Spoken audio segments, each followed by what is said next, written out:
Oh, good day, everyone, and welcome to another edition of the Weekend Wrap, brought to you by CrowCast, of course. The round 21 edition with a good, solid, hard-fought win against the Suns, keeping our finals hopes alive. And who better to talk about it with than my co-host, Macca. How you going, Mac? Oh dear, so man, all sorts of troubles from my end. Microsoft updated everything and my Teams isn't working properly, so I'm just saying, people out there, I've got the bloody curtains, like it or lump it. Got the curtains. The curtains are back.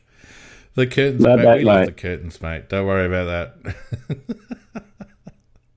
Yeah. Anyhow, but coming back to the most important of the game. Yeah, look, it was a good game, and I thought, we looked like we were going to dominate a lot early in the first quarter. I thought we played pretty good footy, and then in the second quarter, I don't know what happened. They started to get on top, and from partway through that second quarter, there we just didn't look as good in the third quarter. It was our inaccuracy, shooting for goal, absolutely disgraceful. And I think that we were very lucky that they were not lucky for the lad that got hurt, but we were lucky that there was a situation that we had a chance to reset, and then I thought we finished the game off well and had a good win. But yeah, there were parts of the game I didn't like, but when you consider that we had a very young backline, and probably the youngest ever in an AFL team, almost inexperienced. But it was a good win. Yeah, look, it was hard to watch at times, wasn't it? But it was one of those must-win games, and we've struggled against teams that have come back at us after we've got out to a good lead. So it was good and pleasing to see that we were able to hold off a pretty determined Suns outfit. I don't think they fired on all shots, and I think they really took Miller in the middle. But all that being said, it was a win, and it keeps us in the game, mate. Yep, exactly. That's the whole point. Theoretically, we have the opportunity to finish in the finals, but that depends, I think, very heavily on next week. Yeah, the Sydney game looms large. I don't think we necessarily have to win the Brisbane game, but we have to win the Sydney game to have any hope at all of finals. And it does depend on what happens with Carlton and St Kilda and Geelong. Probably they're the three that we need to watch. Look, thanks to everyone who's joined us on Discord and YouTube. We've got a good audience in again as usual on both those platforms, which is fantastic. We appreciate all your support. And the fact that you get around us every week on a Sunday night. And Macca, we might as well just get straight into talking about the game. I think, my impression was that when Gold Coast decided to change their play style and they started to chip around, it took us about a quarter and a half to really understand how to cope with that. For a while they were able to chip through us, and in the second quarter and a bit of the third quarter as well, they were just chipping through us, and it took us a while to reconfigure, and it looked like at one stage it was going to bring us undone, to be honest with you. Well, they did, and they did right. They did actually changed the way they played. Before they were trying to go straight through, and we were just holding them up, and then we were coming back at different angles and made it in that first quarter. At such stages, we made it look easy. Second quarter, I thought that Fitz got really on top of O'Brien, I thought, and their midfield started to get firing, and as the second quarter was drawing on, I just thought they were starting to look more dangerous and more dangerous. In the third quarter, it was interesting though. They only kicked 3-0, and we had kicked 0-7. And how many games have we left the opposition in the game when they should really be out of the game? With that inaccurate kicking, and not all those points should have been goals. They just should have been goals. But having said that, I still think we were very lucky in the sense of with that injury in the last quarter, it enabled us to reset and get our game going again, because I think we finished very strongly after that. Yeah, I'm not quite sure whether it had a massive impact. Certainly, it probably took the wind out of Gold Coast sales a little bit. But you're right, inaccuracy again. To gettable, Riley Thilthorpe missing a couple. It's unforgivable we say it all the time, it's unforgivable by professional footballers, and I understand pressure moments and all the rest of it, but Riley's shots at goal, they were just technique issues, and you would think that they would practice enough that they'd be able to execute under reasonable pressure, and it's disappointing when they don't.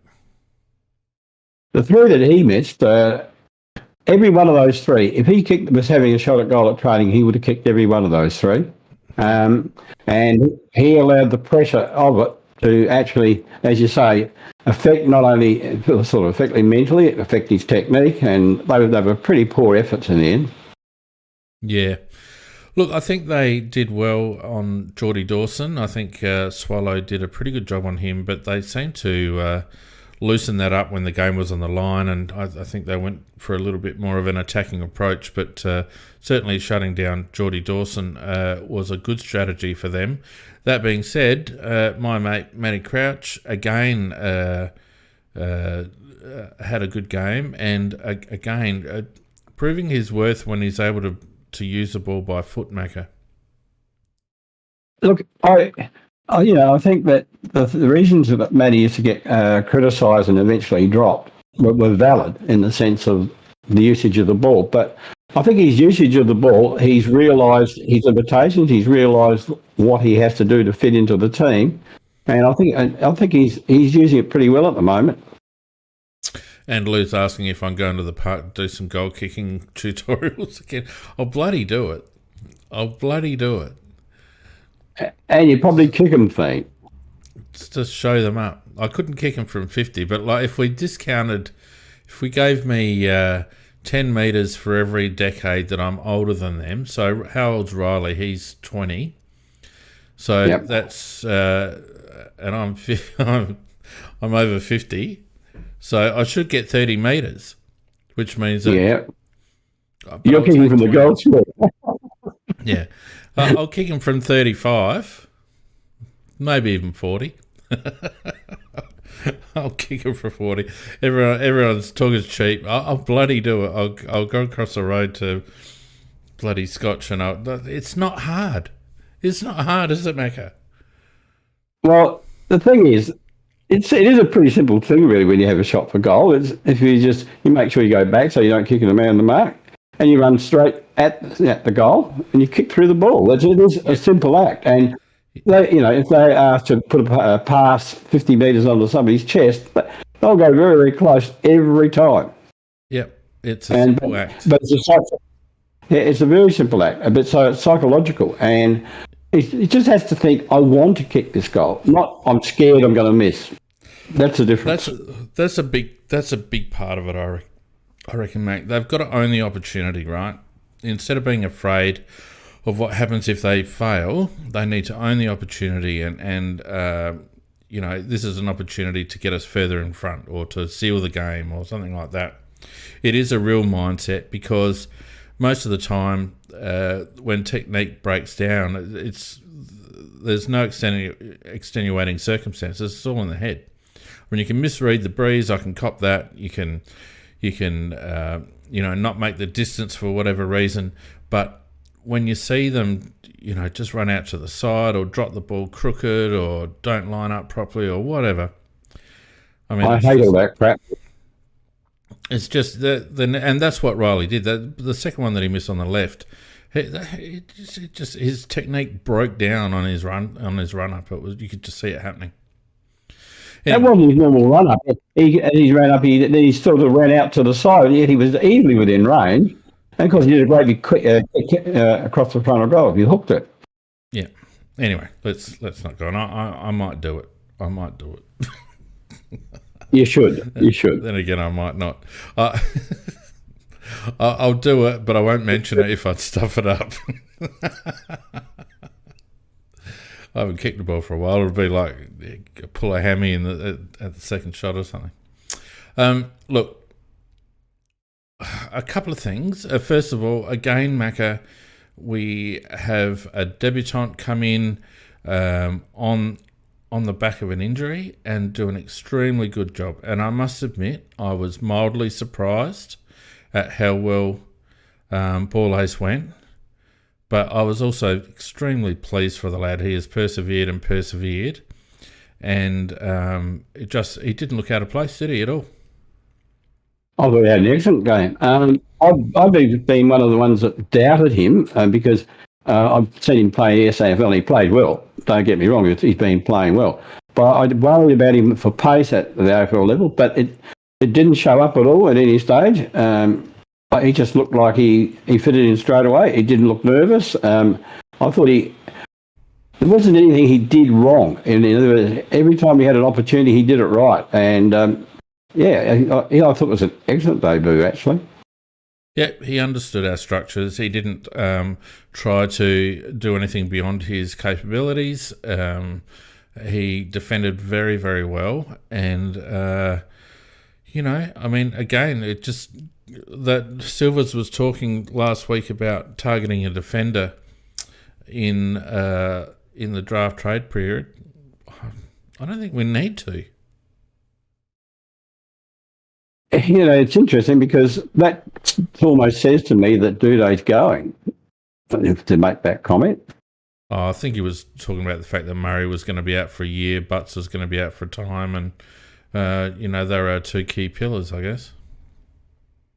Yeah, well, you're quite right because Murray's going to miss most of next year. But look, these boys did well, but I don't know that you could. It wouldn't hurt, put it this way, to put in a gun player in there. Why? Well, just to make it even more stronger, because these are young lads, and they're going to get found out. There will be games where they'll get found out because of either from experience, with height, whatever. But I think, in my opinion, our main priority is to get a very, very good mid. And I don't know how we get it or how we can get it, but that would be my main priority. If we can't get one, then get the defender. But definitely my priority would be to get a mid. Yeah, well, I've been talking a little bit about Flanders from the Suns, and he looked all right on the weekend. Mac, what do you think of him? I think he's very good. Played very well. Yeah. A lot of talk about pulling out one of the Western Bulldogs midfielders, but I reckon Flanders would be a go. Well, look, I think I'd be quite happy to have him.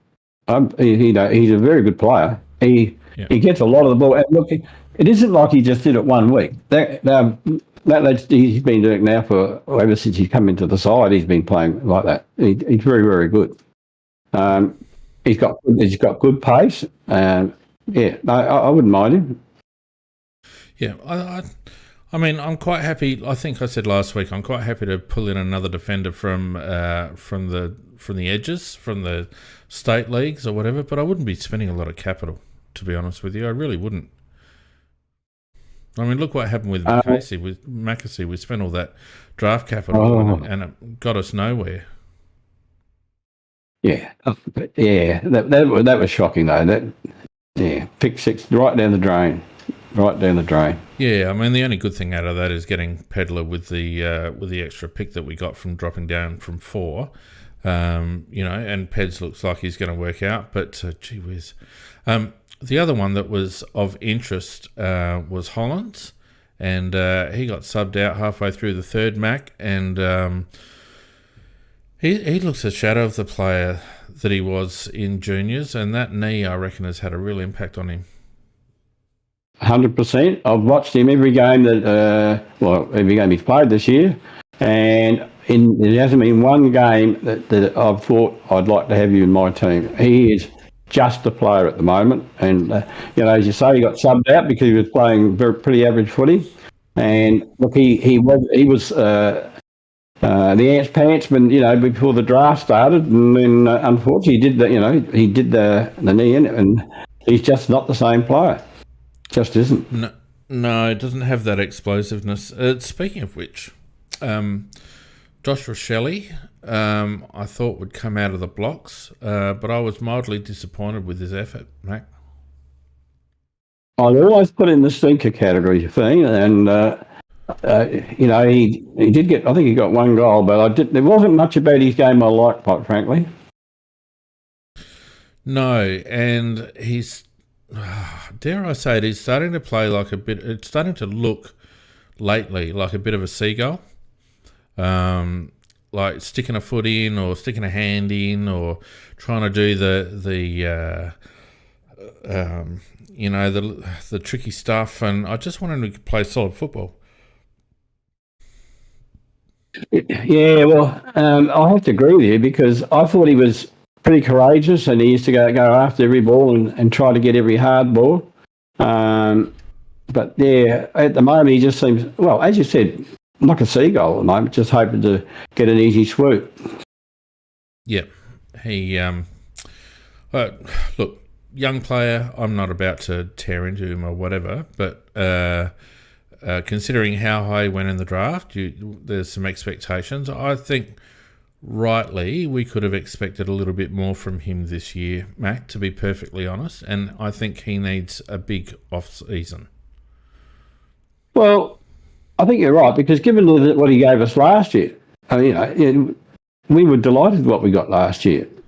He hasn't really matched up to that this year. He had one game where he did, but overall, I think he's got to have a good, very, very good pre-season and come out a little bit more stronger and physically and get the ball. He said he wants to play like Toby Green. Well, Toby Green gets a lot of hard balls and Rash, you can't be mentioned in the same breath at the moment.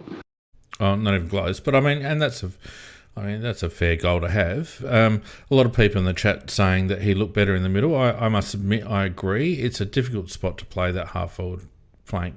You've got to be a little bit of an opportunist. You've got to know where to put yourself, but you've also got to make your own opportunities as well. And, a bloke that does that with less flair and less skill, but more output is Lockie Murphy. And I think before Rochelle can look at Toby Green, he might just want to look next to him at Lockie Murphy in terms of attack on the ball and attack on the contest and giving himself every opportunity to impact the play. Now, Murphy didn't have a great game, is probably a bottom-end 22 player, but in terms of his effort and his ability to get to the contest, he's not a bad start for a young lad to have a look at, I reckon. Well, I don't think there's any player in the team that's got more courage than him. That's right. I mean, he just takes some poundings and he doesn't ever squib it. Yeah, never does. And what he does is he gives himself an opportunity. Like I said, he's not the most polished player. He's not an elite player by any stretch. He's good around stoppage, but up forward he gets himself into positions. And Josh, I think, just needs to have a look at the work rate of someone like Lockie Murphy and just think, all right, well, if I'm going to be successful, that's the kind of work rate that I need to aspire to. The other one, Mac, that I think needs another off-season but is benefiting from just a little bit of a run of games is Harry Schomburg. Just seeing a little bit more every week of what Harry can offer, in my opinion. Yeah, look, I thought he had moments that he was very good, but they weren't enough moments. That would be my criticism of him. Yeah. Yeah, he... I actually probably give him a little bit more than that. I might be biased because he's a little pet favourite of mine, but I felt like he did quite a lot of work on the outside of the contest, and a few times he was quite instrumental in breaking a pack open or getting a clearance out of a heavy stoppage or whatever.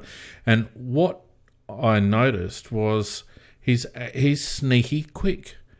He's sneaky quick. He doesn't look like a quick player, but he is sneaky fast.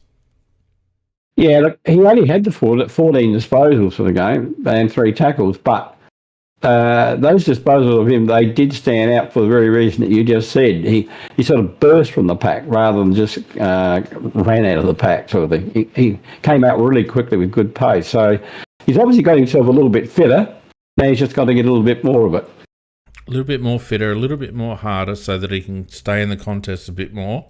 He does get knocked off a little bit, but again, what it shows is that you've got to give these lads a run of games. You know, he had good form in the SANFL, not outstanding, but certainly good solid form in the SANFL, and he's come in and they've given him a run of games, and every week I feel like he's just improved a little bit more, felt a little bit more comfortable, felt a little bit more part of it, and been a little bit more constructive. So, it's an illustration of how a kid can just develop if you give him a bit of a run. Yeah, and look, I think that, if he really got himself into peak condition and 100% devoted to playing the very best that he can, he can be a very, very good player, because he's got the assets. It's just a matter of him just toning those assets to get the very, very best out of himself. If he does that, he'd be a very, very good player. Yeah, well, the thing that I noticed in his first season was his ability to put the ball to the advantage of teammates in close. So he had good touch and good game IQ, I guess, in terms of putting the ball to the advantage, and his disposal got a bit sloppy, and I think that was fitness related, Mac, to be honest with you. But we saw a few examples again of his ability to put the ball into space and put the ball to the advantage of a teammate, and a couple of really nice passes. I think there was one to Soligo that I remember, and after a really nice little take, and a couple of others as well. So it's definitely worthwhile persevering with, and I'm glad that they've given him a run of games, even if they were forced to, for reasons. Yep. Now there was one other I wanted to talk about. Oh yes. So it's come out this afternoon that Chase Jones is done for the season. He's got a foot injury that is going to keep him out for at least 10 weeks, I think, which is him done. Which is a bit of a shame for him. Chase had been going so well. I forget the name of the bloody foot injury it is, but it's not a good one. So that's his thermosis thing, whatever it's called? Nah, it's a different one. Syndesmosis you're talking about.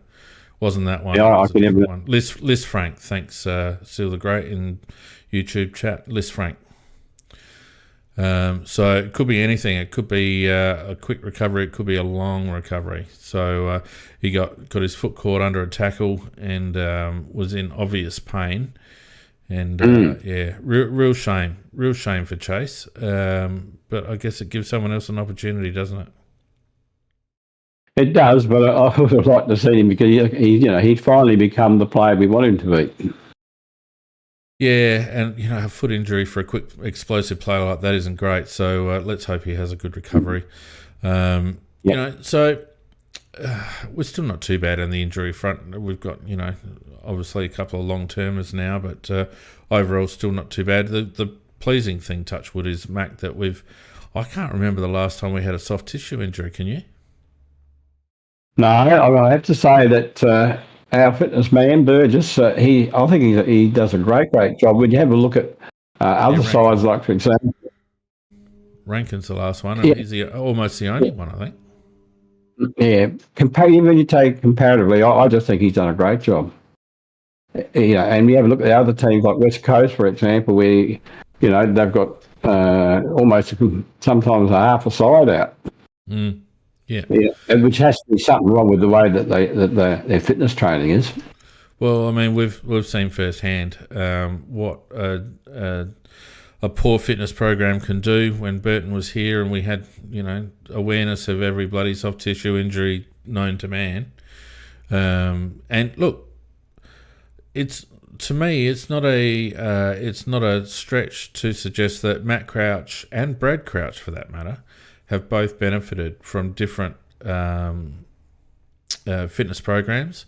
Matt looks a lot freer than he did a couple of years ago, and so does Brad. They both had chronic groin problems, but they both look like they're moving a lot better than they were a couple of years ago. Your comment, Dean. They are. Brad Crouch is actually really firing with the Saints, and Matty is he's firing for us.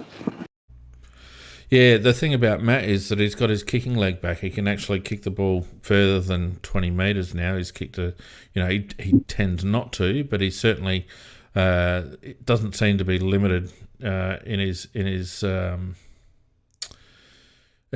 kicking like he was. And look, the only thing I'd say about Brad, and this is a good segue into our roundup of the week's results, Matt.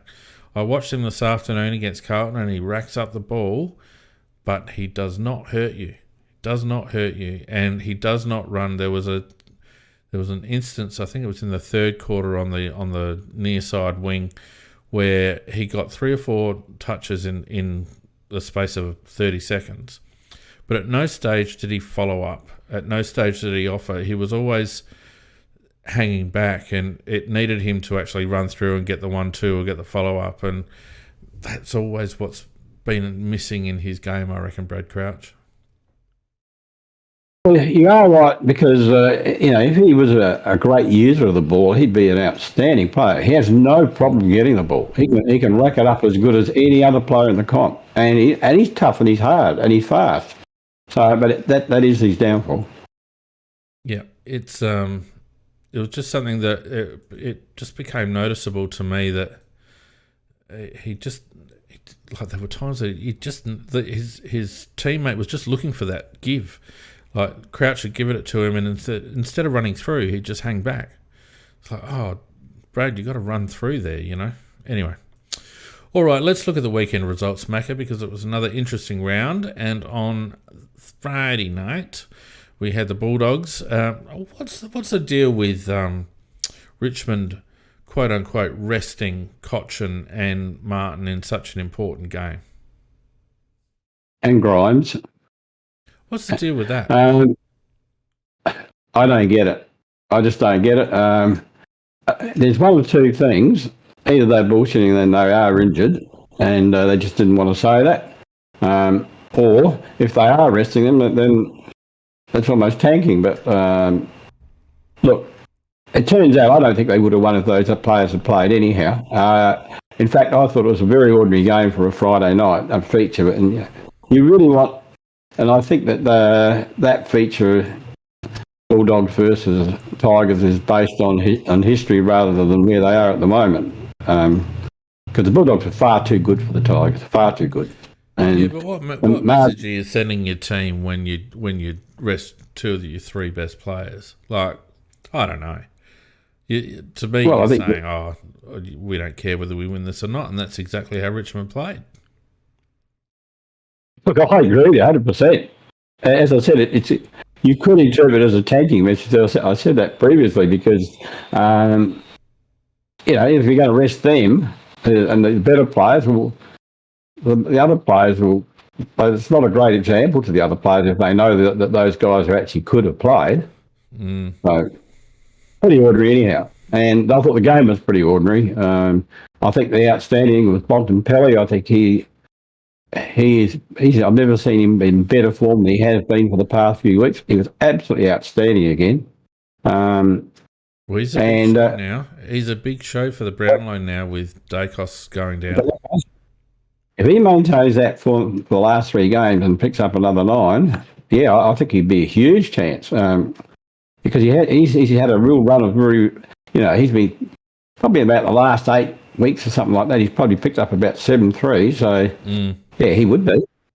Well, he dominated. And he's got his old mate Liberatore, who for a number 2, he's a very good player to have hanging around helping you. And they had their forward line actually really fired, but Ugle Hagen seems to have become a good fiend. And with Norton and Lobb, they actually gave them good targets. And actually keeps the Dogs in the 8th for now. It would have been actually better for us if Richmond could have beaten them. But I don't think the Bulldogs miss out anyway. I think it's St Kilda, GWS, Carlton, other vulnerable ones. I think the Bulldogs are playing well. They are playing well. Yeah. And then on Saturday we had the Bombers getting up in a squeaker by 1 point over the Eagles at Marvel. Gee, the heads would have been rolling for Brad Scott if they were up for quite a while, and then West Coast just decided they'd start playing. Squeak was all right with it. I actually had the same thing written down here. They squeaked in. They only got that because West Coast hit the lead with about 1 minute 50 seconds to go, and they got, Essendon responded with about a minute to go, something like that. But yeah, they could have easily got done. They were going easy at one stage, but not dominating, but always looked like they had control of the game. But West Coast, in fact, quite a few games this year, West Coast second half has been quite good, where they've actually outscored their opponent. So when you consider the side they've got, that doesn't say much for Essendon, really. As far as I'm concerned, if Essendon were to make the 8, it'd be a waste of time because they're going nowhere anyhow. I'll tell you what, since Essendon blitzed us, they've done absolutely nothing, in my opinion. They haven't, and that's what should be. What did happen that day? Yeah. All right. The boil-over of the round, Hawthorn, 32-point winners over Collingwood. And a dirty game for Collingwood, not only losing, which they could afford to do, I guess, but losing a couple of players. They've lost Murphy for 3 or 4, and they've lost Dacos for 6 or so. Yeah, well, not necessarily the shock of the round, it's a shock of the season, I think, because they didn't just win, they just dominated them all through the game. They never, ever looked like going under to them. The intensity overall was huge, and, Sicily set a very good example in the back line. With his 300 kicks or whatever, he got 37 disposals, 19 marks and 10 intercepts. He was very handy back there, but they're on board us also.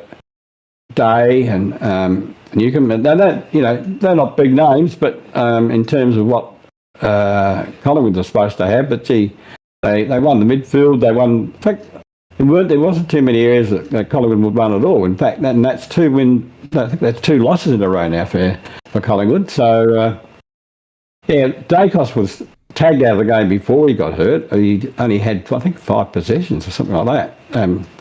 A very good effort to do that. But, yeah, he's not going to be around now for a few weeks. And, I just think they've started to become a little bit vulnerable for him. Yes, Hawthorn have been in good nick the last couple of weeks. So, they haven't been playing badly. And you wouldn't want a better coach to bring up a good midfield than Sam Mitchell. He's got that midfield going pretty well. And you never know, Collingwood might just be loading up a little bit, training up a little bit. Well, the interesting thing is that they tossed out Clarkson to put Mitchell in there, and I think it's going to prove to be a very, very good move by them because the guy looks like he can really coach, and he can certainly get the players to play for him too. Yeah, doesn't mind playing young kids either. No. And then Saturday night, pretty good game. It looked for a while like Port had the wood over Geelong, but in the end, I just noticed Port get tired about 5 minutes into the last quarter. They just looked like they'd run out of petrol, Macca, and that's kind of how it panned out. Geelong by 12 in the end. Yeah, look, it was a hard game for me to watch because I hate both sides. And Geelong has always been my number 1 hated side and Port probably number 2. And I've got, vying with Richmond, and I've got the situation. Normally I like to barrack for a team in the game, but I thought, I said to Mrs. Mack, this is no good. I can't barrack for either of these two. Torture. I don't want, torture. It was, but having said that, look, Port had 7 out when you take out the injuries they already had. McKenzie dropped out, and then Bergman, during the game, but before the game it was Finlayson and was it Bergman? Yeah, Bergman. And they were reduced in terms of the quality of players that they put on the ground, but they do have an outstanding midfield. I mean, it is an outstanding midfield. Rosie, Butters and JHF. I thought they absolutely dominated, and they were the reason that Port stayed in the game. Without them, I think they would have got flogged. Yeah, I'd probably throw Peppa Pig into that mix. I thought he played pretty yeah, solid as well. he does every week, so you're quite right. But there aren't too many other people that are really playing all that well that you've just got to have them. And yeah, look, I thought those boys they kept Port in it. They got no height. Port have got no height. And I'll give that young ruck though a little bit of credit too. I think he's long term he's going to be a good player for them, but not for a while. But he does, he's starting to learn how to get his hand on the ball. But not going too bad. Not going too bad. Yeah. One that confuses me a little bit, and I wonder whether he's playing injured, is Todd Marshall. He's Terrible. really tailed off. Terrible. Very ordinary. Very ordinary. Yeah. Don't mind him, but his last few weeks haven't been good. I've never been a Marshall fan, because he can have a good game, but they're rare. He's not good every week. Yeah, well, he had a good start to the season, Mako. He was playing well before the bye. Yeah, I'm probably biased. Who cares? It's Port. Now, I've got to ask a question, Mako. Are Sydney flying under the radar? Because that was a very good win against the Giants at Giant Stadium, and I know they're not in the 8. They're still in contention. They're probably almost the form team of the competition at the moment. Well, they won their last 4 in a row, so that sort of backs up what you're saying. It is interesting that less Buddy, more Sydney. But, it just gives them more options up forward, and they do have options up forward, and they move the ball around instead of kicking, bobbing in the direction of Buddy all the time, and they just move it around to other players, and I think Gildan is probably very close to one of the best players in the competition at the moment, and Luke Parker's having a great season. And yeah, look, most of their teams playing reasonably well. And as you say, they probably are one of the form teams at the moment, Sydney. As I said, won their last 4. As far as GWS was concerned, well, it's the old story about poor kicking for goal. They sort of kicked themselves out of the game. Yeah, to a degree. We're Sydney traditionally have been our bunnies, particularly at Adelaide Oval, but it's going to be a tough match. It will be. Yep, agreed. And then Melbourne doing what they had to do, 32-point winners against North, who put up a little bit of a fight, but it was never going to amount to much down at Blundstone. Well, they got away to a 33-point lead in somewhere about 10-minute mark of the second quarter. But from that point on, Melbourne just gradually wore them down with their quality versus North Melbourne's lack of quality. End up winning by roughly the same margin they were down by at that stage. And Petrarca, he played very well. What's his name? Pickett kicked a couple of magical goals, 3 goals in fact they kicked. One of them was an absolutely beautiful goal to watch. Just too good. Zeeble played very well for a guy that's finishing up. He's probably the best player for the North Melbourne, but nobody really cares. Well, you clearly don't. No. Oh dear! And then the final game for the round turned into a bit of a thriller, with the Lions prevailing in a very handy win for them over in Perth. It's a big trip for them, and Freo have been in a little bit of form, but Brisbane getting up by 3 points. Yeah, look, Dunkley was one of normally their best player just about every week. He had a real shocker for the first half of the game, and Lockie Neal had a bit of an influence, but Freo were well on top of the midfield early, and it was never a great margin between the two teams, but Freo looked like leading most of the game and did lead. And then Brisbane would catch up, that sort of thing. They were playing catch up all the time, but then in the second half, Dunkley started to fire. Neal started to get a lot of the ball, and they gradually wore them down, and then just end up winning by a goal or two. So, Well, 2 points, only 2 points in the end. But look, they can play some very good football on days, and then other days they're just not there. So this is one of those they were there, and their supporters, they think, well, why don't we do that every week? You'd have to wonder why. Yep. And for all those who care, it sounds like the USA have just been knocked out of the Women's World Cup, Mac, which gives us a little bit more of a show.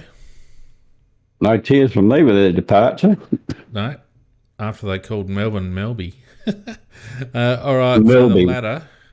The ladder sees Collingwood still comfortably on top, 2 games clear from Melbourne, who are now in second spot over the Lions on percentage, and Port now dropping down to 4th on percentage. So those 2, 3 and 4 spots now very, very tight. And then, God, it's a raffle from 5th to about 12th. We've got Carlton on 46, Bulldogs, St Kilda and the Giants on 44, Geelong just out of the 8 on 42, along with Sydney now just out of the 8 but with inferior percentage on 42 points, Adelaide and Essendon on 40, Adelaide with far superior percentage, Richmond with a sneaky chance, but not really. And then the Suns are now out of it, Freo out of it, Hawthorn finishing the year well, and North and West Coast just playing for the number 1 spot. Yeah, I don't see Richmond's any chance, man. No, I don't think so. Mathematically, that's about it. The old mathematically, Yeah, very interesting. When I did the ladder predictor, I might even just see if I can throw it up here. I ended up with, where am I? Sorry, just let me have a look.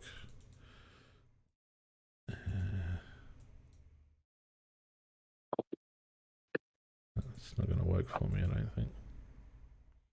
Oh yeah, here it is.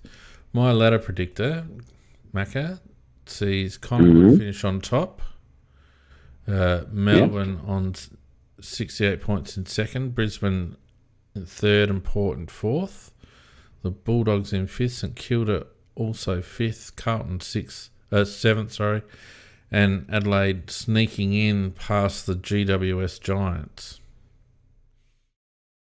That's my I'm thinking predictor. And who do you like for it to be premiers at this stage, Fane? I mean, look, it's probably relatively wide open, but I still don't think you can go past Collingwood. I like Melbourne at the moment. I just think they're building nicely. They are building nicely, Macca, at the right end of the season. I agree with you. Brisbane can be flaky. Their best is really good, but it's hard to know sometimes what Brisbane side turns up. And Port are just on the wrong end of a form slump, I think, and a couple of injuries, and they seem to be limping to the finals, so I don't know about them. Yeah, no, Port won't win the flag. I'm prepared to bet money on that. Yeah, well, you've been saying that consistently through this. Port won't win a flag under Hinkley, and I think you're probably right. Outside of the top four, I really don't think there's any chances, to be honest with you. I think there's a gap between the top four and the rest. But it's probably, when you look at it, it's probably the closest year we've had. Like there's, at the moment, if I just go back to where I was, well, if you have a look at the ladder right now, fifth place is on 46 points and 14th place is on 36 points, So between 12th and 5th, there's only, 3 games? Yeah, it used to be an old saying that after about round 14 or something like that, if the top 8 doesn't change, something like that. But this is going to go right down to the wire, the top 8. Yeah, it will. It will. And we've got, teams that have had the extra 2 points and all the rest of it, which may end up bringing us undone depending on how Geelong go. But, interesting one, Macca. So all to play for. And, I still maintain that it shouldn't be our top priority at the moment. But that being said, I don't think it'll do our players any harm to experience a final without any real expectations, to be honest. Oh, I wouldn't have any expectation, no, that's for sure. But look, if we get there, well and good. But I think good thing we've had a lot of young players get blooded, and we've had and perform, and we're going to have a very good squad next year to pick from. Yeah, agreed. All right, let's have a look at our game, Matt, because it was a pretty solid win, 13-11-89 to 9-7-61, Crows by 28 points. We got out of the blocks really well, got out to, I think it was something like 34 or 35 points midway through the second quarter, I believe, and then it just all fell over. 35, yeah, we did. And then, we did, it just from that point on, I think they got 6 of the next 8 goals after that, and all of a sudden it just made it a game. And in my own mind, I was starting to really get worried, even in that last quarter. I was starting to get worried, and not that I wanted that bloke to get hurt, but that break allowed us to reset. I am sure of it, because we were not firing too well. Yeah, I'm not. It didn't seem that way to me, Macca, but you might be right. I mean, they kept us goalless in the. When was the last time 2 teams were held goalless in different quarters? Yeah, well, as somebody says in the chat, 6 behind straight in the third quarter really was the issue, and I suppose that made us look worse than we really were, because we weren't scoring, because North 6 was only 1 goal for the quarter. Yeah, seven scoring shots to 3 in that third quarter.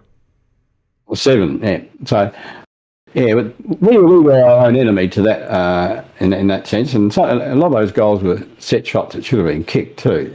That was the frustrating part of it. But yeah, look, we were the better team over the whole game. I don't have any doubt in saying that.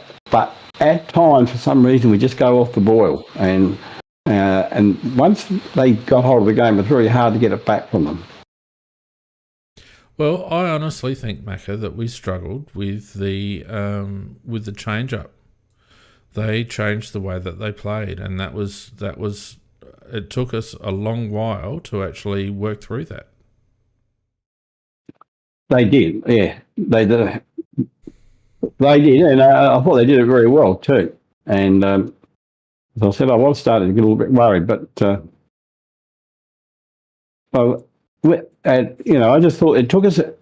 I suppose if we'd kicked, instead of kicking 0-7 or whatever it was in that third quarter, if we'd kicked all goals, we wouldn't be probably having this conversation. Because they only kicked 3 goals themselves for that whole quarter. Correct. So it wasn't like a sheer domination by them. We've actually had 4 more scoring shots to allow them back into the game, which was pretty poor. So it is that story of, you get your opportunities, you must make the most of it. If you do that, I think the rest starts to follow after that. Well, we certainly kept them in the game, okay? We certainly kept them in the game. It was a game that we could have really killed it off with some decent kicking and making the most of our chances. But to their credit, they were hard at it. They matched us for long periods of time in contested ball. It was a very hard physical game in close. And, Matt Rao, for example, he didn't die wondering in those clinches, and there are a few others. And they had a couple of targets up forward. So, it was always one of those dangerous games where you never felt comfortable, but it was mostly that way because we didn't put them away. Yeah, it was a very, very. Somebody mentioned in the chat about being a brutal game. Both sides had a record number of tackles for the season for each of them. Gold Coast, their record number, our record number. So it wasn't, around the packs, it was no easy going. So if you got a good clearance out of there, well, you did well. But most of them, there was a bit of bruising going on before that happened. Yeah. Some of the tackles were quite vigorous. Oh, yeah. So, quickly running through the team head-to-heads, we had 381 to 317 disposals, 236 to 200 kicks, and 145 to 117 handballs, 57 to 45 inside 50s, and our disposal efficiency was fairly even. If this hurries up and loads up, about 74 compared to their 68. Our efficiency inside 50 obviously was better at 50.9, but that's scoring shots, not goals. Free kicks relatively even. I don't think the umpires were too terrible. Hit-outs was interesting, Mac, because like you, I thought Witts got on top for a little while. He did. O'Brien did. I mean, he's a big boy, Witts. He really is. And O'Brien found himself on the deck a few times, which he wouldn't be really used to. But, still ended up 45 to 41 in hit-outs. Except that Witts had 19 disposals feet. Well, that's what I was going to say. That Witts they were using him a lot more in link-up play, whereas O'Brien was trying to clog up space. It was a different way that they were using their ruckman. Clearances 46 to 29, centre 13 to 7, and stoppage 33 to 22. That actually surprises me because there was a period of the game, it was probably during the middle part of the game, where they seemed to get on top around stoppage. Yeah, I agree with you totally. I was getting very worried at that stage. Sorry, I was just having a drink. Yeah, I was just having a drink. Contested possession, 158 to 136. Uncontested, 227 to 177. Turnovers were even. Marks, 101 to 85. Marks inside 50, 30 to 8, and 13 to 8, I should say, and a really good return to form for Darcy Fogarty, I thought, Mac. I thought he was outstanding, actually, quite frankly, Fee. I think that, he was very, very high in our best players, Fogarty. He had 19 disposals, 10 marks, 8 tackles, and 3 goals too. I mean, that's a really complete game for a forward, isn't it? Yeah, it's certainly. You get that output from him every week, you're happy. Contested marks, 18 to 13. Goals behind, blah, blah, blah. Tackles, 90 to 81. 171 tackles in a game. That's incredible. And I think for both sides, that's an all-time high. I think our previous high was 87. Correct. So massive. And tackles inside 50, 23 to 16. Pretty good. So not a huge amount to take from that. I'm actually surprised that that we were 22 up on contested possessions and that we were 11 up around stoppage clearances as well. It didn't feel like that to me, Macca, did it?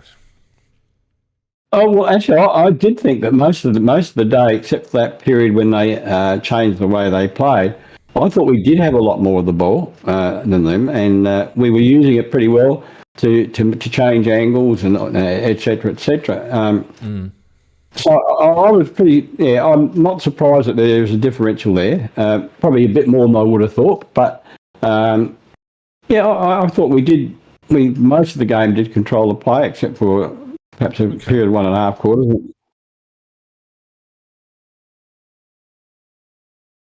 Yeah, I don't know. I think it was just one of those games where, like I said, I never felt comfortable. Never felt like we were going to win the game comfortably. I felt we were in control, but we never put enough distance in front of between us, in my opinion. Oh, nobody can argue with that. That's fact, yeah. Yeah. So I mentioned Darcy Fogarty up forward. I thought Tex obviously started like a bloody rocket in the first quarter. That night, another little classic for the highlight reel with that little left footer sliding in. He's not disappointing at the moment, is he? No, I thought, he's a little bit quiet with only 2 for the day, but that one was an absolute beauty. a ruck throw in, get the ball, weave in and out, and then a left foot dribble through. Oh, it was a great kit. He's got a great highlight reel for the year. Oh yeah, I mean, what's his name? Collins? Is it Collins? The guy that he was playing on? Collins, yeah, brutal guy, yeah. They had a pretty good go, the two of them. He's pretty comfortable. Yeah, well, yeah. No skinny Reed. Collins is he's a brute of a guy, and he likes to play rough too. Yeah, didn't mind it at all. Sorry, I'm just trying to bring up the player stats here. Having a bit of a problem with it. Keep talking, Macca, just for now. Okay. Well, for me, we haven't mentioned Hinge yet, and Hinge I thought was absolutely outstanding in the back lines, and I thought he was sort of the general bat in the back lines, and he's surrounded by about 4 very green players in terms of experience, but not in terms of ability. And I thought, Bobby Brady said I was happy with the defence. Well, you had to be happy with the defence because they played very well. But I thought Hinge was the master, and he was quite outstanding in the way he led the back line. For ball ace to play as well as he did in his first game. The other guys, they did their job as well. I never thought. There's one little period there where I thought the Tools had a little moment where I thought they were going to start to get us, but that only continued. That didn't continue all the game. So I just think everybody did their job down back. Worrell actually like a guy who's played a lot more games than he does too. He always does the right thing. But I agree with. I agree with a couple in the chat. Hinge. Will probably finish top 3 in BNF, I reckon. He's having a season. He's having a career season, and it's a bloody credit to him. And as I said last week, Brisbane would be bloody dirty to have let him go so cheap. Well, they delisted him. Yeah, that's right. He was a free player. I hadn't got around mentioning Keane. I've always liked Keane as a player. I did remember seeing him play for Collingwood when he was had the 4 or 5 games with them. I think it was 4 or 5. But he played one really outstanding game with them, and I thought he was excellent again this week, Keane. And I actually like him better at fullback than I like Butts, to be quite honest. Oh, Jordan Butts has had a funny season because in previous years. And we're quick to forget these things. In previous years, he's looked rock solid. But for some reason this year, and I hope to God it's got nothing to do with that early season concussion he got, but he just hasn't been the same player this year. Well, to me, and that's a fair comment too, because he's always looked like he's injured or he can't run properly or whatever. It's either he's lost form or he's injured, because he's certainly not playing anywhere near the level that he was playing last year. Last year I was very happy with his form. But this year I just think that since he's dropped out and Keane's actually played only a couple of games, but I think he looks very, very good. Yeah, I mean, the worry obviously is when we get a couple of big tools, and we'll see that next week when we play against Brisbane with Hipwood and the other idiot, what's his name? Danaher. And they are, very. That's going to stretch us, but it'll be a good test to see how we match up on those two. And I think a lot of it has got to do with limiting ball movement. If you get those blokes in a cleared out forward line, one out, then it's going to be difficult. But if we can get them bombing the ball in a bit, then we've got a bit of a chance. Let's look at some individuals, Mac, now that I've got my shit together. Just hang on a second. I haven't got my shit together. Now I've got my shit together. It's young Mr. Crouch, as you'd expect, leading disposals, 31 touches, 13 kicks, 18 handballs, 7 tackles, 11 contested possessions. Let me ask you a comment about Crouch. Would you get recontracted? Well, my position hasn't changed from last week, and we're not having another argument. No, it's not to have an argument. It's just a yes or a no. My position hasn't changed from last week. What was it? No. It was. I hope he can continue his AFL career somewhere else. Yeah, it's an interesting one because I don't want to go there again. We're not having an argument, right? So contested possessions: Crouch 11, uncontested 21, 2 turnovers, 2 intercepts. He kicked a goal as well, which is very good. His 273 metres gained, 4 clearances, 2 in centre, 2 round stoppage. I'm trying to find his score involvements. Score involvements, where are you? Score involvements. I've obviously gone past them. 7 score involvements. So a pretty bloody good game from Matty Crouch again. Look, I thought he played a very good game, and all the deficiencies he's had in the past, he's worked very hard to try to correct them, and we won't say anything further than that. Yep, and he'll be a very good player for a midfield that needs that type of player. I think he's benefiting a little bit from possibly a slightly better midfield around him, or a more balanced midfield around him than in the past, Mac. And also not being the sole coalface player. I think him being able to ride shotgun with Rory Laird helps him. He got a little bit of ball on the outside, which I think helps him. And yeah, he'll look very good for rejoining his brother at St Kilda next year. You think that's what will happen? I don't care. Okay. I do care about the next bloke, Matty, Mitch Hinge, as I said. Also 31 touches, proving that you don't have to be a midfielder to get 31 touches. 21 kicks, 10 handballs, and when Mitch Hinge is getting 21 kicks, you know that he's going to have about 10 million metres gained. We'll have a look. 7 marks, 4 tackles, 15 contested possessions, only turned it over 5 times, 14 intercept possessions, Macca, 14, 6 score involvements, 451 metres gained, 3 stoppage clearances, 4 tackles, 3 inside 50s, 6 rebound 50s.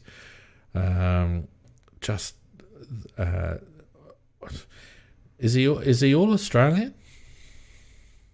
Look, if the selectors played it purely on form without any bias or any favouritism toward the players for the past, etc., yes, because his form has been outstanding, absolutely outstanding. I mean, if you just take his last 2 games alone, he has been dominant, absolutely dominant, and yeah. If he doesn't get in and a lesser player gets in, I would be upset because I think he does deserve to be there.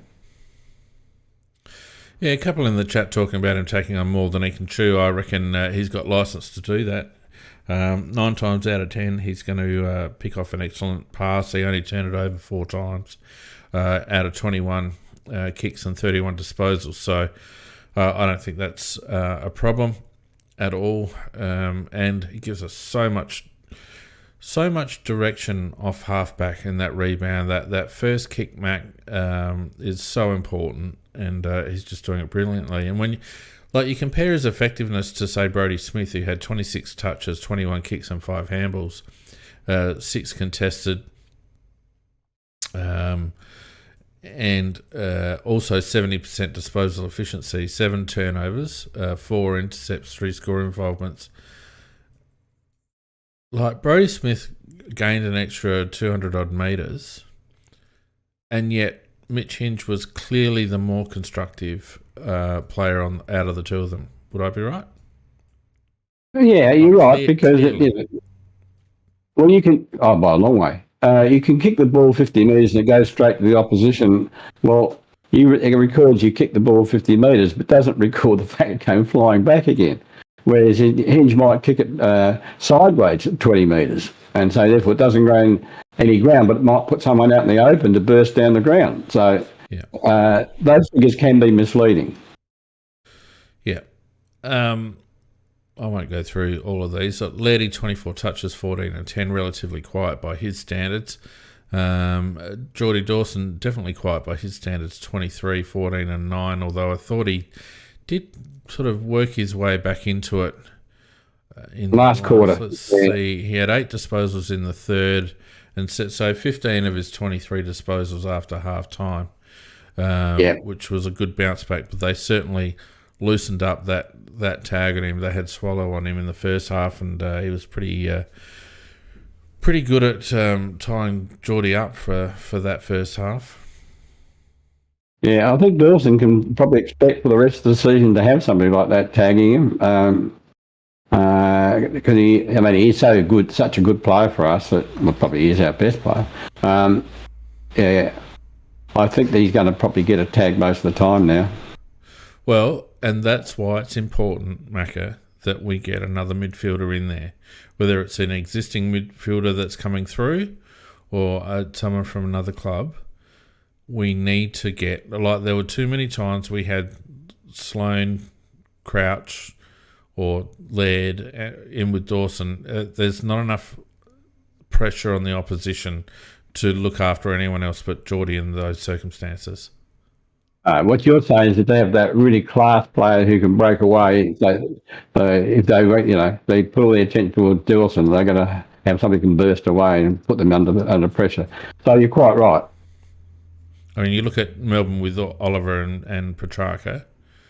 You can't Good sit example. on one of them because the other one will kill you. So that's a prime example of why, because you lose 2 players. We just have to get more support in there. And you're right. If we look at Harry Schomburg, for example, 14 touches, only 9 kicks, 5 handballs, but there were just signs from Harry again, as we spoke about before, that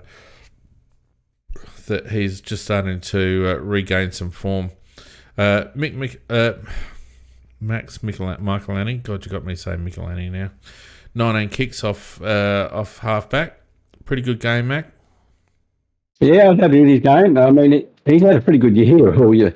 For a guy who's playing his first year, he hasn't really put in a really poor one. He just likes to play footy and he does well. Yeah. A couple of people talking about Jake Saligo and how good he is inside. He is exceptional inside, Macca.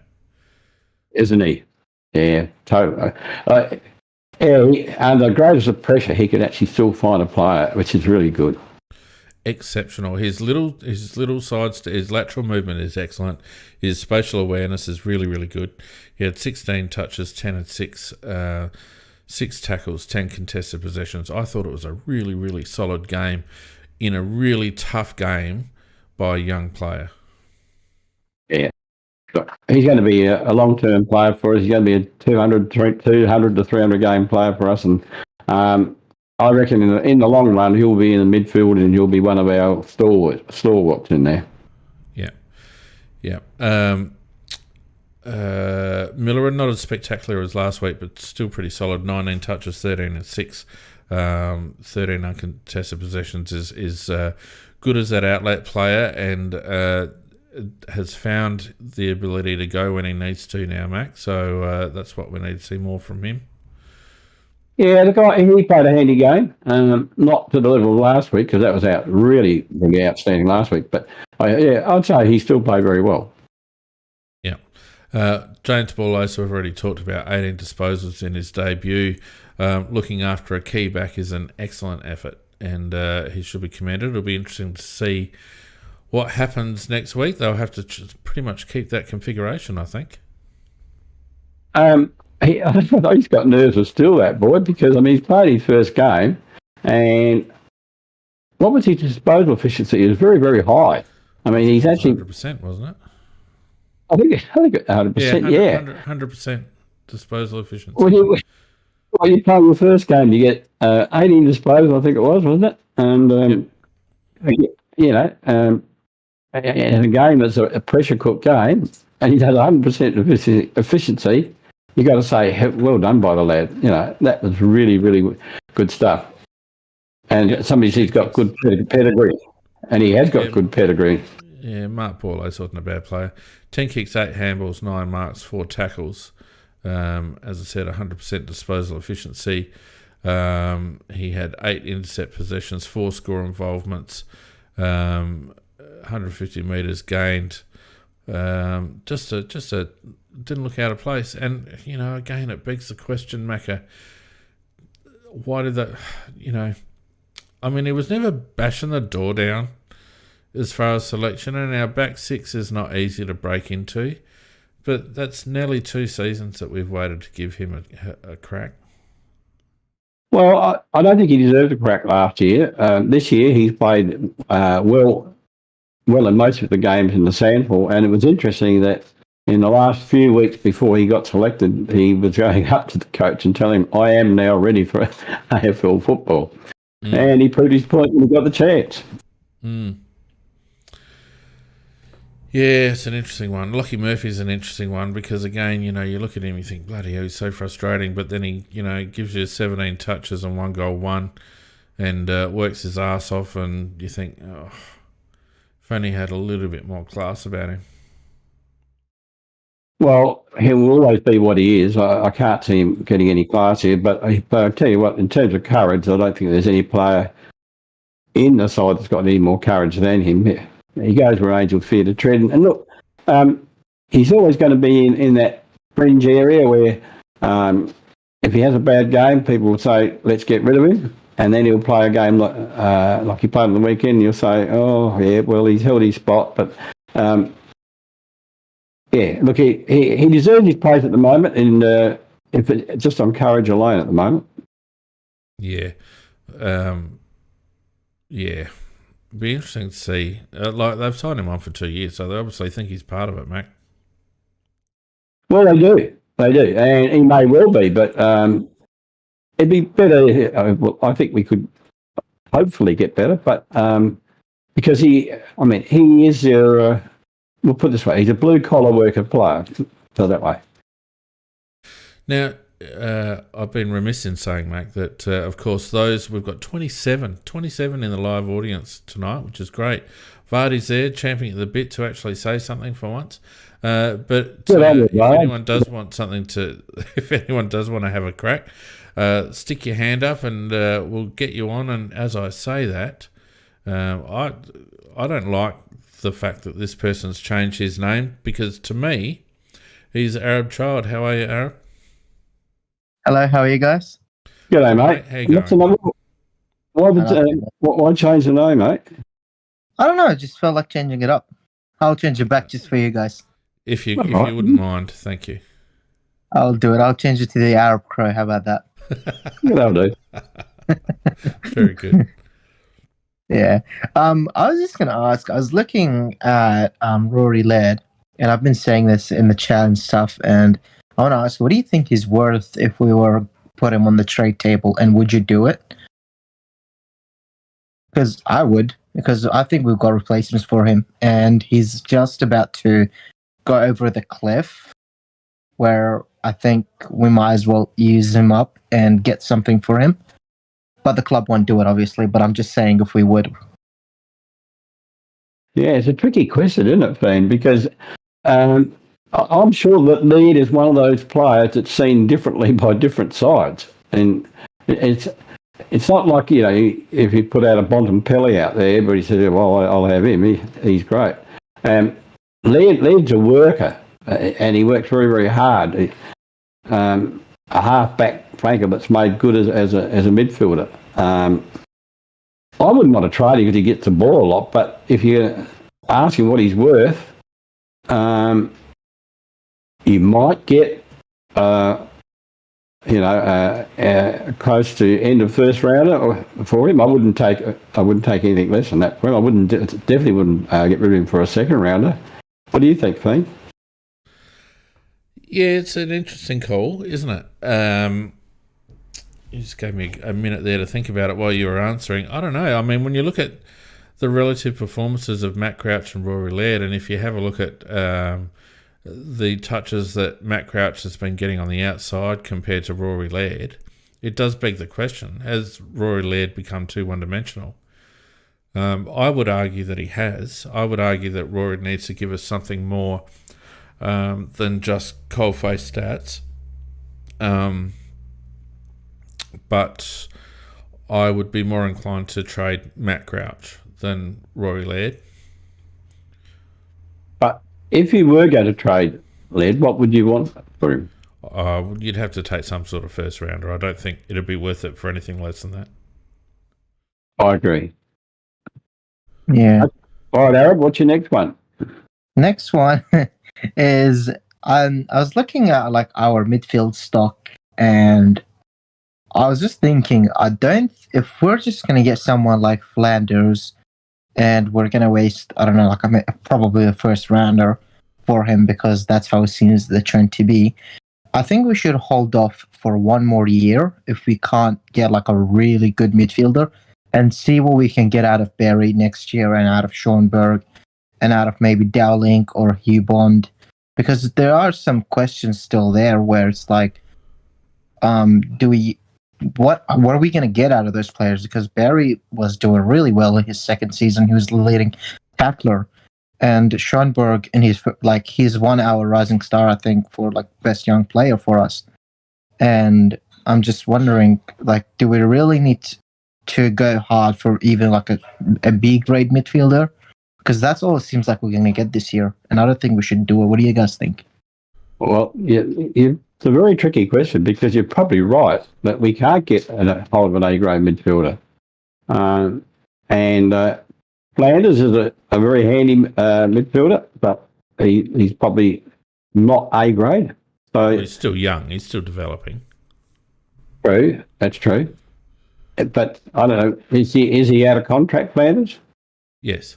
I think the thing that I would say to that is that what's the alternative? What's the alternative to using our high draft picks this year? There's not a lot of stock available. Trade it up for next. We could trade into next year's draft. Absolutely, you're right. But if we wanted to take a player this year, then I think you'd be better off using it in a trade scenario than actually plucking a player. Yeah, I think the only player that is like, if we really wanted to, is Zane Duursma, because his sister plays for Port, his brother plays for Port Adelaide as well. So there is really like low go home factor with him, and I think like he's the only midfielder that we can really get our hands on. Or maybe even trading up for Melbourne's first rounder pick, because they might do it if we give them something really good. Like we've got North Melbourne's second rounder pick, which is pretty much, I think, like pick 20 now, or is it pick 21? Yeah, and we've got like ours, and we can maybe even give up something like for next year's first or something. Maybe we could build it up and get something from North Melbourne's pick 4, or would it be pick 5 or something like that, because of tied to Fremantle. And yeah, I think we could do something like that. But I don't know. What do you guys think? Look, as an overall thing, mate, and I haven't looked too closely at the permutations, but I still think we need to take midfielders, and I'd be quite happy to have a look at a trade in. They're slowly re-signing. Will Day's now re-signed, and a couple of others. I don't think we'd get someone like a Bailey Smith out of Western Bulldogs, but I don't know whether we're quite there yet in terms of our midfielders. We've got Berry that might come on. We've got Zach Taylor in the twos who been set back through injury. Harry's just starting to show a little bit again. Saligo's showing a bit. We've got Luke Pedler, who could be anything in the midfield. But I just think we could probably add a little bit of polish, a little bit of class on the outside still.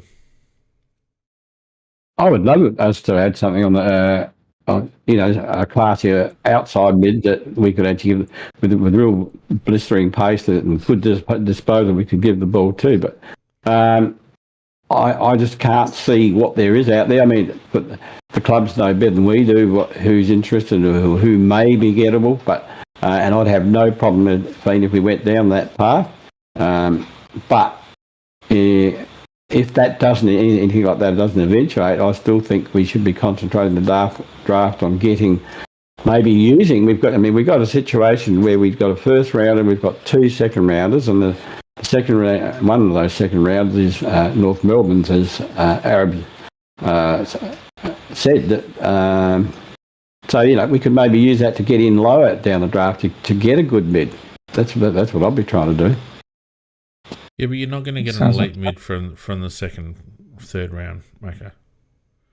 No, our first rounder and North Melbourne second rounder, and if necessary, even our other second rounder, if we could get right down into the pointy end of the draft.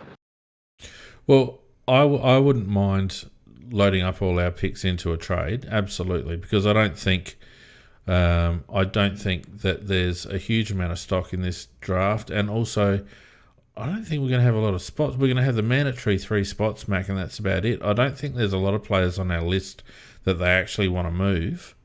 I think they will try to get a key back from somewhere, which will leave us 2 spots. So there's not a lot of wiggle room, is there? No, look, if you get rid of Crouch, there'll be 4 spots, in my opinion. Yeah. So you're quite right. We're not going to have a lot of vacancies in there. And if we do manage to bring somebody in, well, it doesn't leave a lot there. Yeah, it's McPherson's out. We talked about it last week. Who was it? McPherson, Newchurch, Crouch, maybe. Seaman. And Seaman. Yeah, probably the 4. They will definitely go. And then, those 3 definitely will go. The McPherson, Newchurch, Seaman, and probably Crouch. And I'm not sure whether any others will go. Well, there's a bit of talk about Himmelberg. Alex on the YouTube chat mentions that Free are apparently interested. I think it's a little bit dangerous. That'd be a little bit dangerous to get rid of Elliott. He's in good nick at the moment, by the way, in the 2s. But he may request a trade. He may want to go for more opportunity. Would you give up McAdam and Himmelberg for Cox from Fremantle? Yes. Yeah. Every day of the week. Yeah. So I don't think Himmelberg is that big of a loss, to be honest with you, because you got to think about it. We got Walsh coming up next year, and we got Gallant, and probably this year, with our second round, if we still have it, we're gonna get another forward. And what's his name? Like, he's South Australian as well. I forgot his name, but apparently he's really good as well. So there's like 3 forwards right there that can be our backup. Yeah. You're doing very well, mate. I think we're going to put you onto the drafting team. No, I'm good, thanks. Haley's the other one that the chat points out that may not survive. Oh, Brown. Tyler Brown, yeah. So there could be 4 or 5. So do you think Thilthorpe can be a wingman utility kind of player instead of a ruck forward? No. You've got to think of the fact of Walker's got next year, and that might be his last year. Thilthorpe's got to develop into a ruck forward, so there's no doubt about that. Because I'm just looking at the way he plays, it seems like that. Yeah, if he's going to be a forward, he's going to be a Nick Revolt forward, in my opinion. He's going to be a hard-running forward who's got good skills. 1990 talks about blitzarves, maybe. To me, he's not a standalone, big clunking mark forward. I think he can definitely ruck, but he hasn't gone that well in the ruck. He's almost, his value in the ruck is almost as an extra midfielder when the ball hits the deck. I don't know how many times when he's rucking he actually ends up getting the clearance. I just think I think he's potentially, this is because we haven't seen the best of Riley by any stretch, but potentially he's too good to be away from the ball for too long, and that's why I'd like to see him as our ruck. Yeah, I don't disagree with Bean. He could potentially, once he gets his act together to what he is capable of doing, and will be capable of doing, he could be a match-winning type of player. He's got the assets. It's just a matter of getting the belief and the mindset to do it. Yeah. All right, mate. That sounds like another podcast anyway, Arab. So Yeah, get us talking about these things every week, and it's like, oh, not yet. Yeah, Arab, just let the Crows know you're available for their drafting team. Then, mate, you did a good job there, I thought. Thank you. We need you. I probably in the do room, a better job than I would. I definitely want to pick Fisher McAsee in pick 6. That's what I want to do. Very, very good. All right, mate. Thanks for that. Right. Have a lovely match. Bye. Cheers. All right. Love Arab's insight, and he's dead set keen. He brings up some good points. I like the fact that he's not afraid to bring something out from outside the square, mate. It was a very good conversation, actually. I thought he did very well. Yeah, when we get to our draft and trade week, we'll have to get him on as a special guest, I reckon. Anyway, if anyone else wants to have a chat about things, then you've got probably about 15 minutes before we wrap it up, so feel free. And those on YouTube that aren't in the chat, if you get around us on Discord, the links are in our socials everywhere, and I'll drop it in the description when we finish the thing. Get it into our Discord. What have we got at the moment in Discord? 300 and something. Quite a few. 341 members. And really good, pardon me, match day chats and during the week chats. And as you say, as you can see, good chats on podcast night. So get around it. It's well worth it. All right, Mac. Who else do we want to talk about just quickly? I was going to mention to you Sloan. I thought he did an excellent job when he came on for that quarter and a half when he came on. It's obvious they don't think he's got the pace for a full game, really, at the moment, in terms of the way we're structured. Would you sign him again next year? I wouldn't, but they will. Yeah, that's my same answer here. Okay, they can only be doing it because of loyalty for how good he has been to us. But if he does play again next year, he's really only going to be suited to the sub role, if anything. Well, my problem is that if they give him another year, which is likely, they'll be tempted to pick him, and he'll make it very hard for them not to pick him because his form in the twos will be excellent. Right, so Yep. They'll be tempted to pick him, and I just, he's an exceptionally good AFL footballer. So when the game slows down and it comes to him, he's still able to show us everything that made him such an exceptional footballer. The problem is that doesn't happen in the first, when the whips are cracking, early on, and we need to get games into younger players. We've got Zach Taylor that hasn't debuted yet because he's been injured. He's got to get a run. We've got Sam Berry who's missed most of the year.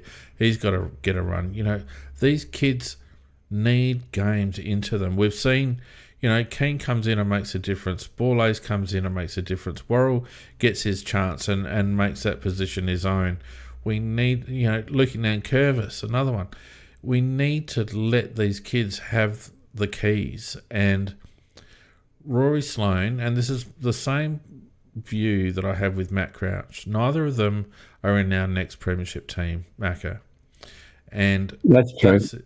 I'm not saying that Matt Crouch isn't necessarily best 22 for us, because on recent form he certainly deserves his spot.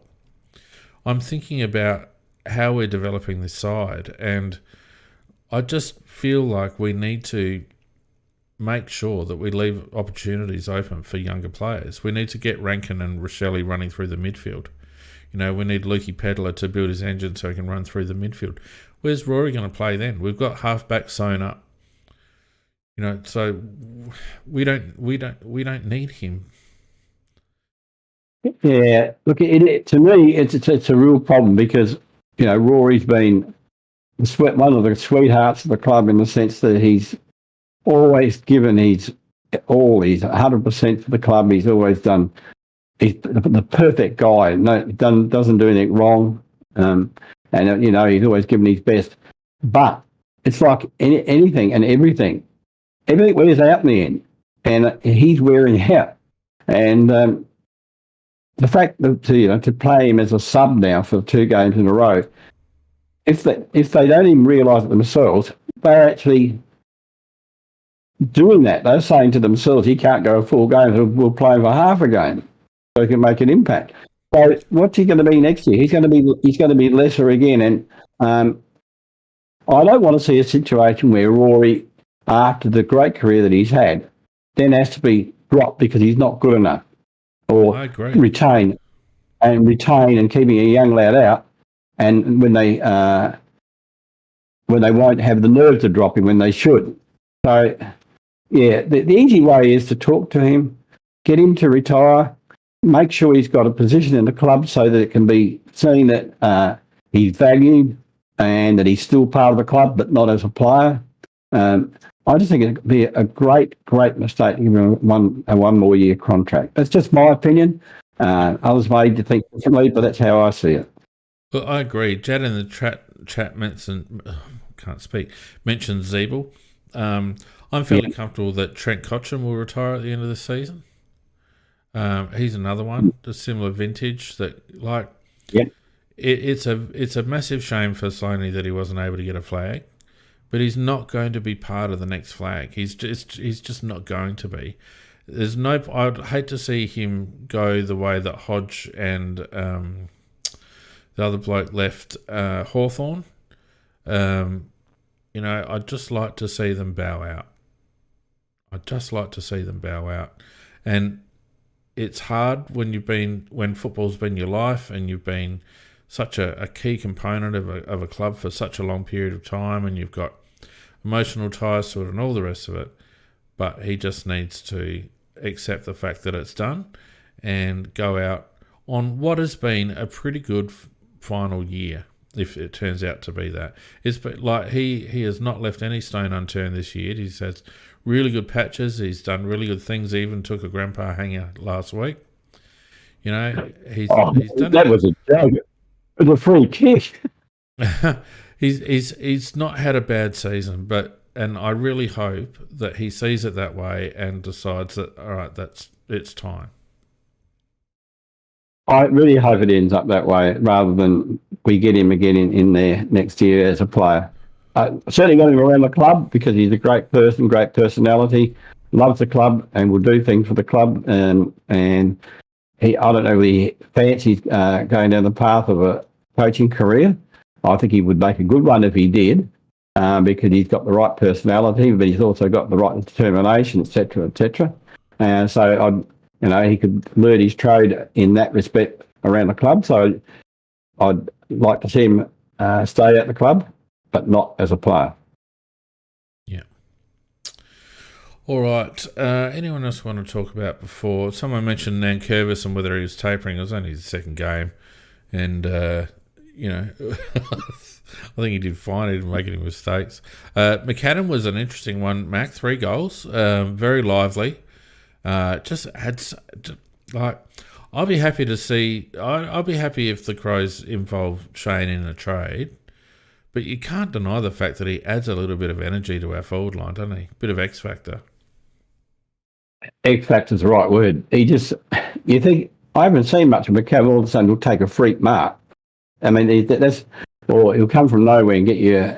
Produce usually a freak mark, but he just be in the right place and get a goal, which he did on the weekend, as well as taking a hanger. So he's worthy of being in our team, but we've got players like Alant that could be playing up there in that role. I think he's got about 28 now, 28, 29. He's got value. McAdam, so I wouldn't. He's 27, 28, yeah. I wouldn't be against trading him, but I'd want something for him because he can play. Chat saying he got beaten by Mac Andrew. He certainly did. Mac Andrew played fantastically, but what a strange matchup. Mac Andrew like 2 centimetres. It's a mismatch. very, very weird matchup, that one. But when McAdam started getting on his bike and making it a bit harder for McAndrew, that's when he had a bit of luck. Oh, look, I've had a soft spot for Shane McAdam. All the way from when he came through and started playing for Sturt. And I'm glad that he's had an AFL career, and I think he's been dead set stiff this year with suspension and then injury. Port get a wet lettuce leaf bloody fine for two blokes concussed, and Shane McAdam gets 3 weeks for bloody hitting someone in the chest, for God's sakes. He's been dead set unlucky. Look, I still think that is a what's the word? It's a miscarriage of justice. He got 2 extra games because of the potential for hurt, not because he did it. If that had happened in round 15, he would have got a week, if anything. He would have got a week. It was, first or second round or whatever it was, and it was highly visible. Nothing had happened yet, so it was the first real controversial thing that had happened for the season. It just happened to be him, and he got the brunt of it. And it's, and then he gets injured and all the rest. So he's had a really unlucky year. So let's hope that whatever happens, whether he stays on our list or whether he gets traded back home to Western Australia, that it works in his favour. Yep. All right. Well, look. I think we've spoken about everyone. Is there anyone else you want to talk about, Mac? I think we're pretty much done. Well, I know when we go Fogarty's total dues. I saw him. Hinge was our best player, but I thought Fogarty was, basically, be regarded as our next best player on the day. 19 disposals, 10 marks, 8 tackles, 3 goals too. And I saw him in an interview after the game, and he was saying, which is quite true, he's got to learn to consistently get on his bike rather than jostle with the player. And I know that's been raised previously with him many times, but even he's starting to recognise that now. And look how well he goes when he does that. The guy's got when once Tex retires, he'll be still a very, very good forward to us because of the fact that if he cuts out the jostling and leads as he does, he's just an outstanding player. Yeah, and it's interesting. I've just got his tracker up on the screen. You can see that he's had quite a few possessions up on the wing, Mac, and that's where he makes himself hard to play against. If he gets on his bike, like you said, and gets up and back, and the thing that Darcy doesn't do when he starts grappling is he doesn't give those secondary leads. It's what you see Tex do really well when Tex is in good nick. He'll do the secondary lead, and it's so important for a leading forward to do that, to get their opponent out of position. But when you're just body on body, and midfielders do the same. You can't get separation when you're doing that. And it was good to see Darcy get on his bike and take a few clunks, because his hands haven't been great the last few weeks either. No, the thing it was good that he was the one that raised the topic, not rather than somebody saying that you should be doing this. So it was good for him to publicly say that he's well aware that that's what he should be doing. Mm. And the last one that I can think of is Rochelle, which we've got. If Rankin was to be available next week, I think Rochelle may well be the man to go out. Well, he didn't do himself any favours, Mac, but why would you drop him? Well, if say Rankin is available next week, who do we drop? Well, I'd be thinking more Pedler than Rankin. Well, Pedler wasn't in the side, so that's what I'm saying. He did. That's what I'm saying. If Pedler comes back in, because they rested him, I would bring Pedler in for Rochelle.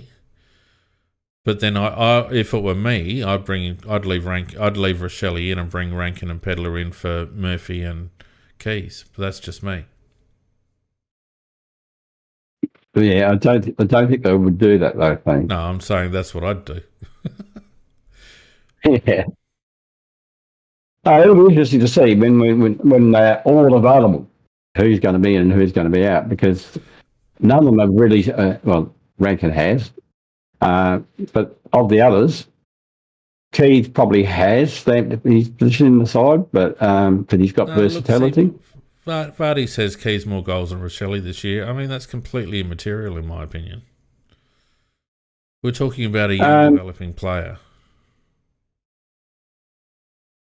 Yeah, but I think Keys has overall had a reasonably good year, though. I'm not saying he has. I'm not saying that he hasn't. So I just think we're going to get to that situation when everybody's available, that somebody's going to be stiff. That's all. Well, I hope it's Ben Keys. I don't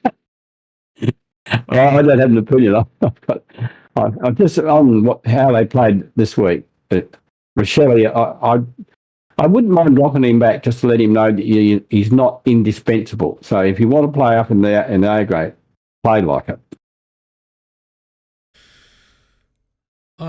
I can't see the point, Macca, to be honest with you. I can't see the point.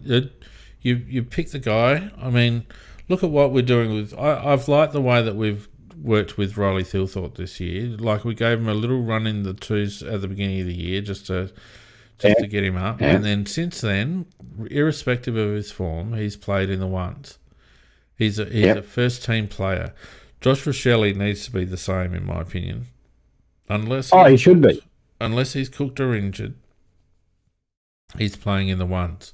And so I don't see a point in dropping him back to the twos just to remind him. Like, he needs to bring it at A-grade level, in my opinion. I agree with that, and I agree that long term, I mean, for years to come, he's going to be hopefully one of our first choice players all the time. But I was very disappointed in his game on the weekend. Oh, no doubt, I was too. He was playing, like I said, he was playing like a seagull. But I'd like to see him run through the middle. The only criticism I could have of the club this year is the way that we haven't rotated blokes like Josh and Rankin, and to a lesser degree Pedler through the midfield, how we've treated Schoenberg and Berry through the course of the season. That's good. Instead, we've seen Sloan in the midfield for a long period of time. We brought Matt Crouch in, irrespective of form. I know Matt Crouch deserved and has deserved to hold his spot, but Ben Keys has been in there quite a bit. They're not the future, and we just need to expose these kids and let them take the keys and, pardon the pun, let them take control, and it might take them half a season. They've got Rory Laird in there for a bit of experience. They've got to gel together. They've got to play together. Yeah, I don't disagree with that, Bean. But yeah, we'll just see, because there is a situation where Jones is out, which also makes another available spot there. So there is a bit of room for movement. Yep, 100%. All right, Mac. Well, look, I reckon that just about does us. What do you reckon? We've got who we got? We got Brisbane next week.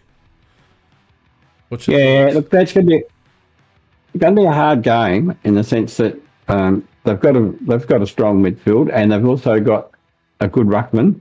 I think that Rob can neutralise the ruckman, and I think that Dunkley will never have another game like he played this week, as bad as that.